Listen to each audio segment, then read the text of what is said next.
Praise the lord. ఈ రోజు దేవుని వాక్యము, ఇతరులకు సంతోషాన్ని పంచండి. అవును సహోదరుడా, ప్రభువునందు నీ వలన నాకు ఆనందము కలుగనిమ్ము. ఫిలోమోనుకు రాసిన పత్రిక 1వ అధ్యాయం 20వ వచనం. మనము మన సంతోషం కొరకు, మన కుటుంబ సంతోషం కొరకు కాదు గాని మనతో ఉన్నవారికి కూడా మన ద్వారా సంతోషాన్ని కలుగజేయాలి.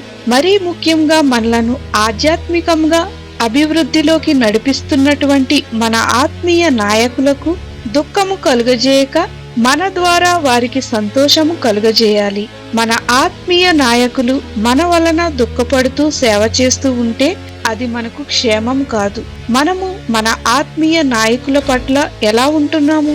మనము క్రీస్తులో అభివృద్ధి నొంది ఆత్మీయంగా ఫలభరితమైన జీవితం జీవించుట ద్వారా ప్రభువుకును మన ఆత్మీయ నాయకులకును ఆనందము కలుగజేయుదుముగాక. ప్రార్థన. ప్రభువైన యేసు, మేము మా ఆత్మీయ నాయకులకు లోబడి వారిని ఆనందింపజేసే జీవితం జీవించడానికి మాకు సహాయం చేయమని యేసు నామమున అడుగుచున్నాము తండ్రి. ఆమేన్.